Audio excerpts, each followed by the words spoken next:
12시간 이상의 긴 공복을 깨우는 음식은 어떤 것을 먹어야 좋을까요? 아침에 먹는 음식은 뇌와 장기에 영양분을 충분하게 공급하고 각종 질병을 예방하는 역할과 함께 하루의 시작을 위해 몸을 깨우는 긍정적인 역할을 합니다. 이 때문에 아침을 꼭 챙겨 먹는 것도 중요하지만 어떤 음식을 먹는가도 굉장히 중요한데 사람에게도 서로 잘 어울리는 인연이 있듯이 음식에도 서로 좋은 궁합이 있다고 합니다. 이번 시간에는 아침을 깨워주면서 건강을 높여주는 음식은 어떤 것이 있는지 함께 알아보겠습니다. 첫 번째는 커피와 강황입니다. 커피 자체만으로도 이로운 점이 많지만 커피에 강황을 넣어 드시면 더 높은 효능을 얻을 수 있는데요. 노란 빛깔의 강황가루를 넣은 커피를 골든라떼라고도 불리는데 강황이 몸에 좋다는 사실이 알려지면서 이미 미국과 유럽 등 전 세계적으로 엄청난 인기를 끌고 있는 새로운 종류의 커피 중 하나입니다. 강황에 함유된 커큐민 성분은 암이 발생하는 세포의 사이클을 정지시키거나 염증 반응과 산화적인 스트레스를 저하시킬 수 있고 암세포의 성장에 필수적인 혈관 신생을 저해하는 놀라운 효과를 가지고 있다고 합니다. 이외에도 우울증을 완화하고 기억력을 개선하며 치매를 예방하는 등 뇌의 노화를 촉진하는 활성산소를 제거하는 항산화 능력 역시 뛰어나다고 합니다. 하지만 강황의 커큐민 성분은 체내 흡수율이 낮다는 단점이 있는데요. 이를 보완해주는 것이 바로 후추입니다. 미국 텍사스 주립대학에서 실시한 연구 결과에 의하면 강황의 커큐민은 후추의 피페린 성분과 만나면 흡수율이 2000%까지 높아지는 것으로 나타났습니다. 강황 커피는 커피 한 컵에 강황 1티스푼을 넣고 아주 약간의 후추를 첨가하여 드시면 건강 개선 효능을 크게 높일 수 있습니다. 만약 향이 강하다고 느껴지신다면 우유를 조금 넣어 드셔도 아주 좋습니다. 두 번째는 오이와 물입니다. 평소 부종이 있으신 분들은 아침에 일어나면 특히 몸과 얼굴이 자주 부어서 고생하는 분들이 많으신데요. 오이에 함유된 이소케르시트린은 체내의 노폐물과 붓기를 제거하고 이뇨작용을 활발하게 도와주기 때문에 부종 해소에 도움이 됩니다. 이러한 오이를 그냥 먹어도 좋지만 오이를 이용한 오이술을 만들어 먹으면 빠른 수분 섭취는 물론 오이의 각종 영양소와 미네랄 성분을 좀 더 용이하게 섭취할 수 있습니다. 오이에 함유된 쿠쿠르비타신이라는 성분은 우리 몸에서 발생할 수 있는 돌연변이 세포의 분열을 차단하여 암세포가 생성되고 전이되는 것을 막아주는데 특히 오이의 엽록소와 리그난 성분이 자궁암이나 전립선암, 난소암, 유방암 등 에스트로겐과 관련된 암의 발생률을 낮춰준다는 연구 결과도 있습니다. 오이술을 만들기 위한 준비물은 오이 1개와 식초 1에서 2스푼, 천일염 1티스푼, 생수 1리터입니다. 얇게 썬 오이를 생수에 천일염과 식초와 함께 넣고 냉장고에서 2~3시간 이상 충분히 우려낸 다음 3일 안에 필요할 때마다 꺼내 드시면 좋습니다. 이렇게 하면 삼투압 작용으로 오이에 함유된 수분과 각종 영양소가 물에 우러나오고 소금이 이온화되면서 미네랄 함량이 높아질 뿐 아니라 식초의 유기산이 함께 어우러져 피로회복에도 큰 도움이 됩니다. 세 번째는 꿀물과 계피입니다. 꿀은 80% 이상이 당분으로 구성된 단당류이기 때문에 에너지원으로 흡수가 쉽고 영양가도 높으며 1큰술당 약 17g의 탄수화물이 함유되어 있어 한 스푼만 먹어도 몸에 활력을 불어넣기 때문에 피로를 해소하고 하루를 든든하게 시작하도록 도와줍니다. 여기에 세계 3대 향신료 중 하나인 계피를 섞으면 혈액순환을 돕고 위장 건강을 활성화하여 위상과다로 인한 위염이나 위궤양을 예방하는 데 도움을 준다고 합니다. 특히 최근에 덴마크 코펜하겐 대학에서 실시된 연구에 의하면 환자들에게 매일 아침 식사 전에 꿀 1큰술에 계피가루 반 티스푼을 복용시켰더니 200명의 환자들 중에서 73명은 일주일 안에 통증이 완화되었으며 나머지 환자들은 대부분이 한 달 내에 통증 없이 걷기를 시작했다고 합니다. 계피에는 폴리페놀 성분이 있어서 따뜻한 물과 함께 드시는 것이 좋은데요. 폴리페놀은 인슐린 민감성 향상과 인슐린 저항성 개선에 좋은 성분이며 뜨거운 물과 섭취할 때 흡수율이 더 좋아진다고 합니다. 따뜻한 물 1컵에 꿀 1스푼, 계피 반 티스푼을 타서 마시면 향긋한 계피꿀차를 즐길 수 있습니다. 네 번째는 사과와 당근입니다. 사과와 당근은 따로 먹어도 좋지만 같이 먹었을 때 더 큰 효과를 볼 수 있습니다. 스위스 취리히에 있는 비랴벤나 병원은 자연요법을 연구하는 의사들 사이에서는 유명한 병원인데 그 병원에서는 매일 아침 환자들에게 식사와 함께 당근과 사과를 갈아 만든 벤나 주스를 준다고 합니다. 우연히 이 주스를 접한 일본의 이시하라 유미 박사는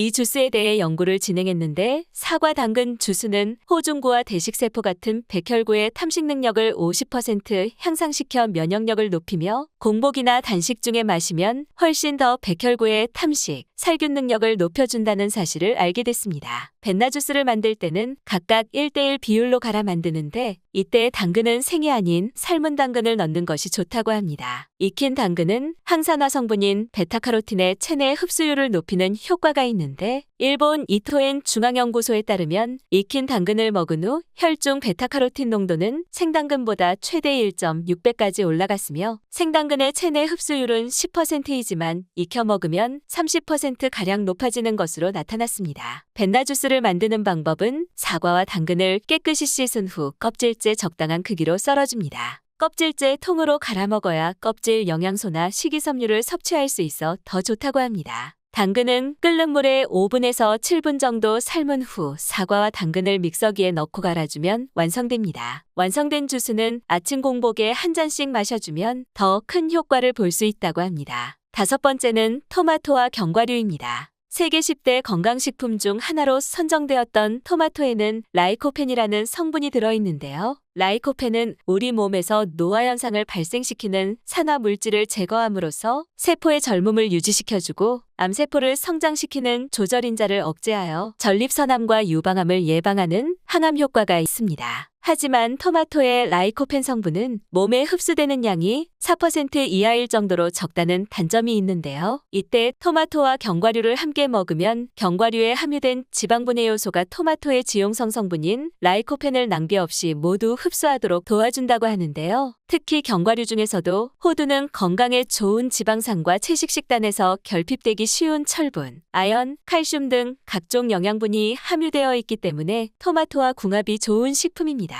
6번째는 감자와 달걀입니다. 올해 103세인 김영성 연세대 명예교수는 아침 식사 때마다 삶은 감자와 달걀을 먹는다고 하는데요. 달걀은 소화가 잘 되는 반숙 형태로 삶은 감자는 토스트와 함께 번갈아 섭취한다고 합니다. 계란에 부족한 탄수화물과 비타민C를 감자로 섭취할 수 있고 감자에 부족한 단백질을 계란으로 섭취가 가능해 이 두 가지 음식은 서로의 장점을 더욱 높이는 시너지 효과를 낼 수 있습니다. 특히 감자와 달걀은 아침 빈속에 부담이 없는 식단으로 감자가 아침에 쓰린 속을 달래줄 뿐만 아니라 위의 염증이나 위궤양 완화에 도움을 주며 달걀의 풍부한 레시틴 성분이 기억의 저장과 회생에 필요한 신경신호를 전달하는 두뇌 활동을 돕기 때문에 아침을 깨우는 식사로는 최고의 음식입니다. 특히 감자와 달걀은 별도의 조리가 필요 없이 전날 삶아 놓으면 바로 섭취할 수 있기 때문에 바쁜 아침 풍부한 영양소를 섭취하기에 아주 좋은 식단이 되겠습니다. 오늘은 여기까지입니다. 오늘 영상이 도움이 되셨다면 좋아요와 구독 눌러주시고 소중한 분께 이 영상을 공유해주세요. 저는 더욱 유익한 영상으로 다시 찾아뵙겠습니다. 오늘도 건강하세요.